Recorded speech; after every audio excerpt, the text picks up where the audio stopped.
Hello guys, welcome to another video of stock market. Friends, Paradeep Parivahan की ओर से guys इस IPO का आज डे 3 का सब्सक्रिप्शन ओपन होने जा रहा है।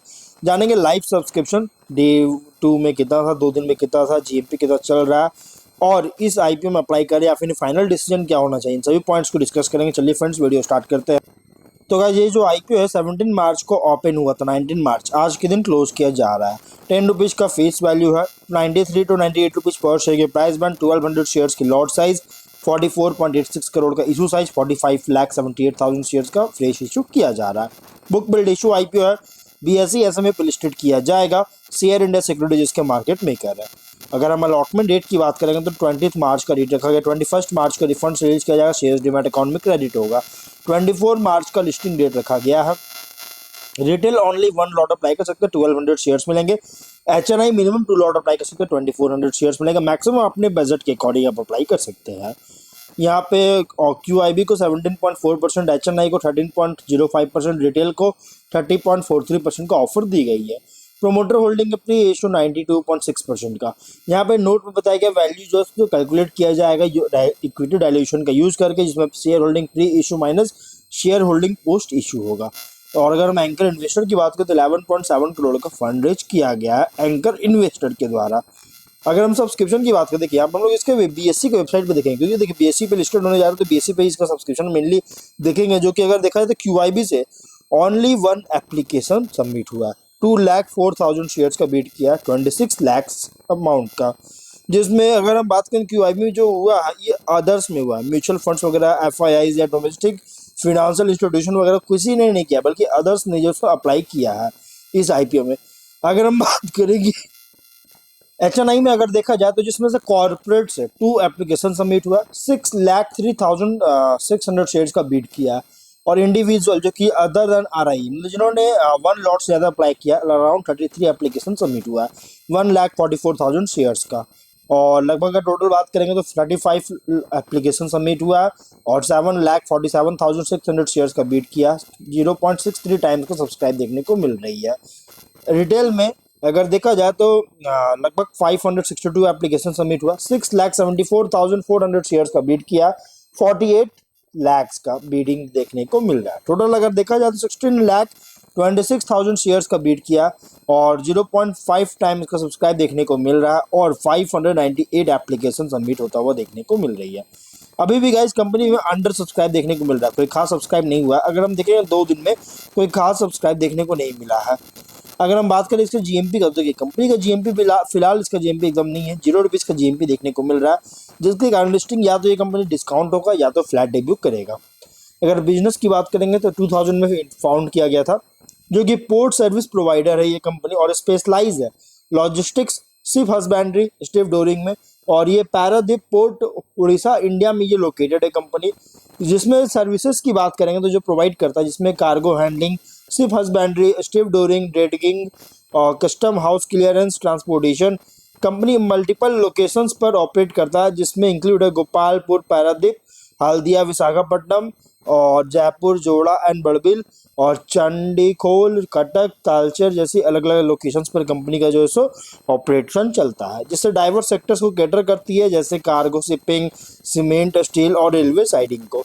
कंपनी जो स्पेशलाइज है बल्क कार्गो ट्रांसपोर्टेशन, लॉजिस्टिक्स और मैन पावर सप्लाई सर्विसेज को हैंडल करने में।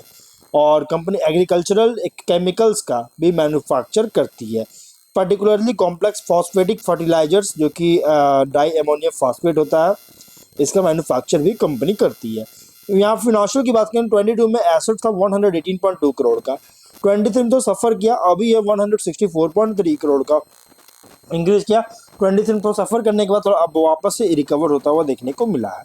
नेटवर्थ 28.1 करोड़ का, ये लगातार इंक्रीज कर अभी 59.9 करोड़ का। रिजर्व था 22.8 करोड़ का, लगातार इंक्रीज किया, अभी है 48.5 करोड़ का। डेट था 47 करोड़ का, अभी है 46 करोड़ का। यहाँ देखिए डेट कंपनी का 24 तक डिक्रीज हुआ, लेकिन 25 के फर्स्ट हाफ में वापस से डेट कंपनी बहुत ज़्यादा इंक्रीज होता हुआ देखने को मिल रही है। रेवेन्यू प्रॉफिट की बात करें तो 188.69 करोड़ का रेवेन्यू था, 2.8 करोड़ का प्रॉफिट था। 23 में 202.8 करोड़ का रेवेन्यू, 6.5 करोड़ का प्रॉफिट। 24 में 211.6 करोड़ का रेवेन्यू, 15 करोड़ का प्रॉफिट है। फर्स्ट हाफ में 138 करोड़ का रेवेन्यू, 5.2 करोड़ का प्रॉफिट है। फिनेंशियल अगर देखा जाए टॉप लाइन अच्छी ग्रोथ देखने को मिल रहा है, कंसिस्टेंट ग्रोथ है। बॉटम लाइन में भी बहुत सरप्राइजिंग बूस्ट देखने को मिल रहा है 25.4 में, और ये सिर्फ डाउट ही क्रिएट नहीं कर रहा बल्कि सस्टेनेबिलिटी के लिए कंसर्न रेज कर रही है।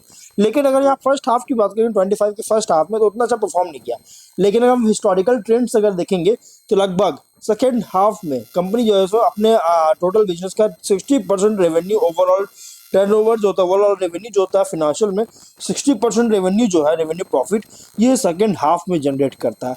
इसी कारण से गाइस फर्स्ट हाफ में कोई खास परफॉर्म नहीं कर पाया, इसलिए गाइस यहाँ पे जो है उतना अच्छा परफॉर्म देखने को नहीं मिला, क्योंकि सेकंड हाफ कंपनी अच्छी परफॉर्म करती है हिस्टोरिकल ट्रेंड्स के अकॉर्डिंग।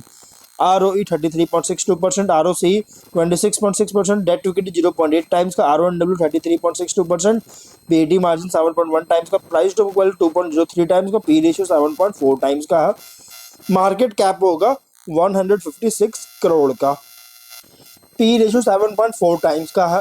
और अगर हम बात करेंगे जो ऑब्जेक्टिव का तो देखिए जो मेनली इसका जो है कोई खास एक्सपेंशन वगैरह नहीं करिए, लोन वगैरह पे नहीं करना है, यहाँ पे वर्किंग कैपिटल रिक्वायरमेंट और जनरल कॉर्ड पर्पस के लिए फंडिंग चाहती है। देखिए ओवरऑल कंपनी का अगर हम बात करें, देखिए ये जो है बहुत ही हाईली कॉम्पिटिटिव सेगमेंट में ऑपरेट कर रहा है।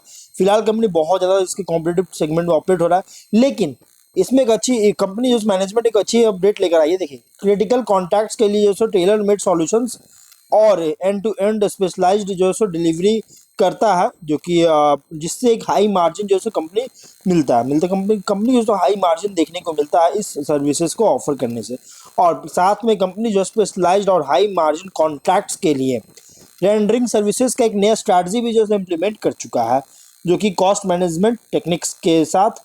और इसीलिए जो चेंज आया है सॉल्यूशंस में, इससे डिजायर्ड बेनिफिट्स जो होगा यील्ड करेगा हायर मार्जिन्स के साथ, जो कि इसके 23 के से जो सो अब तक वर्किंग में जो सो इसका रिफ्लेक्ट करता हुआ देखने को मिला कि 23 में जो सरप्राइजिंग बूस्ट जो देखने को मिला है ना प्रॉफिट में, ये इसी कारण से हुआ है गाइस, क्योंकि कंपनी जो चेंजेस लाया था अपने सर्विसेज में। और इसीलिए गाइस आप लेकिन ये जो हाईली कॉम्पिटिटिव सेगमेंट में ऑपरेट हो रहा है। फिलहाल इस कंपनी का कॉम्पिटिटर बहुत सारे हैं, गेटवे डिस्ट्रीपार्क हो गया, वीआरएल लॉजिस्टिक्स हो गया, टीवीएस सप्लाई, जिनका logistics, transport corporation, delivery container corporation, बहुत सारे कंपनीज ऑलरेडी लिस्टेड है स्टॉक एक्सचेंज में।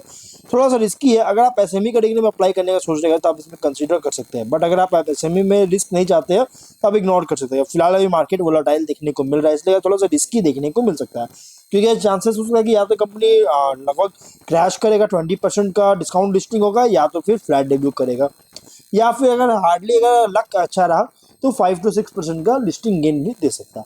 लेकिन देखना है गाइस कैसा परफॉर्म करता है, और रिस्क अपने ऊपर लीजिएगा गाइस, अपने खुद से रिस्क लीजिएगा, खुद से एनालिसिस भी कीजिएगा, ये कोई रिकमेंडेशन वीडियो नहीं है, फाइनल डिसीजन अपने रिस्क पर ही लीजिएगा। तो मिलते हैं नेक्स्ट वीडियो में, टिल देन बाय बाय।